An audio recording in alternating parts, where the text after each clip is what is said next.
Hi, I'm Eric Voss, and Avengers Infinity War broke our hearts so cruelly that many of us are still in that weird denial stage of grief. For example, not long after the movie came out, a theory went around that Loki did not actually get his neck snapped by Thanos, but that he had actually disguised himself as the Hulk, and Thanos merely chiropractored a projection. Sound far-fetched? Well, shut up, we're grieving! And by the way, go watch my video on that theory because it affects this theory. Because now with the Infinity War digital HD release, our conspiracy theories have 1080 lines of resolution and razor-sharp background details to help us evade objective reality. And many of you have been reaching out to me once again about Loki and new details that have emerged with the recent Infinity War release. Could Loki still be alive? Did he fake his death? Well, let's talk about it. Let's get to that proof. Okay, the shot people are talking about is in the first sequence of Infinity War after Thanos beats down Hulk and kills Heimdall, and Loki steps out to try to sneak attack Thanos with a dagger. Thanos stops him with the Space Stone and he chokes him to death. But if you look very closely at the background, you can see a very subtle shadow in the space outside the ship.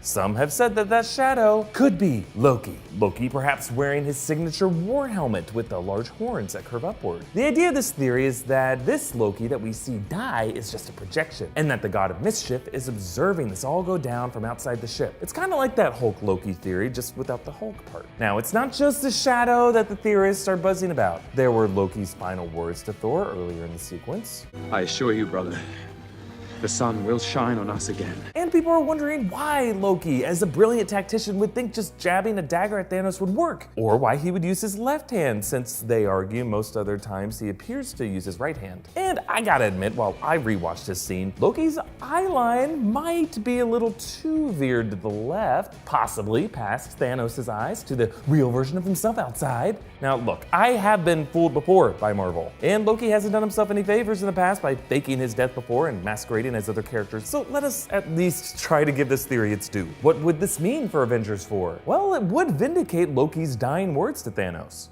You will never be a god. Loki's trick would prove that the Mad Titan, despite all the universe-altering power he gains in this movie, still has limits and blind spots. That the power of demigods like Thor and Loki still escapes Thanos' grasp. I think it would also mean that all the characters we saw die pre-snap are back in the toss-up category. Already it looks like characters who faded away won't be dead after all, and it's increasingly sounding like Gamora, or at least a ghost of her, will continue to be a presence that haunts Thanos from inside the Soul Stone with butterfly kisses. It would also more closely follow the unkillable presence Loki appears to be in the Marvel comics. Like many villains and heroes, no one ever really stays dead for long. Like killing characters and resurrecting them in the comics is all kind of part of a cycle to raise stakes and repeat over and over again to sell more and more issues. And with Infinity War, Marvel head Kevin Feige has proved he's not afraid to dramatize the most implausible twists from the comic panels. This whole Avengers saga film series has gambled on that premise that movies could work like comics.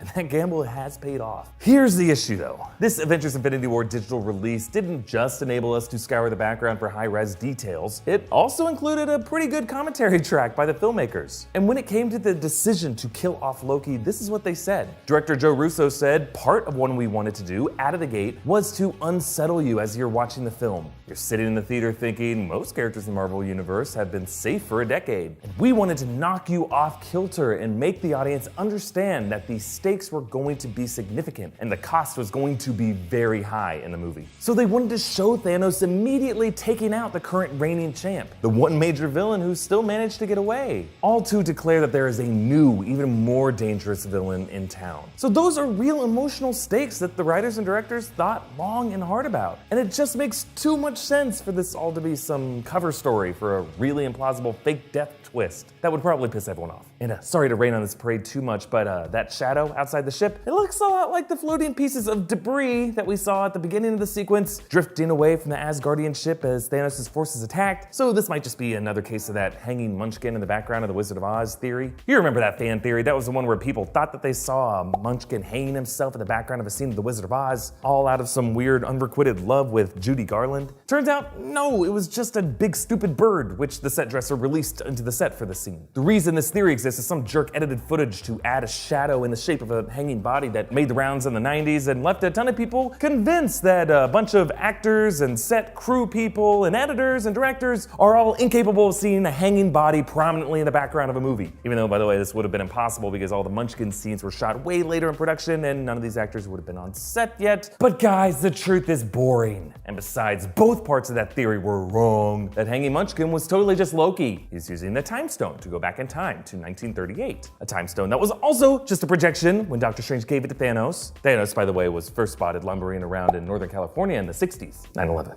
A question for you guys. If Loki did fake his death, what do you think would be the coolest way for him to return in Avengers 4? Maybe in the post-credit scene of Captain Marvel, smacking into a Kree warship like his brother did to the Guardians? Or maybe sneaking into Thanos' barn while he sleeps and slipping on that charred gauntlet, saying, "I'll do it myself." Or maybe Rocket will just play Weekend at Bernie's with Loki's corpse for 2.5 hours. Look, if you're so desperate for him to come back, you gotta be open to anything. Comment down below with your thoughts, or tweet me directly at EAVots with your thoughts on all this stuff. And follow New Rockstars on Twitter for updates on our videos. Like this video, share it around, and subscribe to New Rockstars. And double check to see that you are subscribed. YouTube's randomly unsubscribing people from channels these days. And hit that bell icon to make sure that you're getting notifications. Thank you for watching, and you know what, Loki's still alivers? Don't listen to the non-believers. The truth is out there.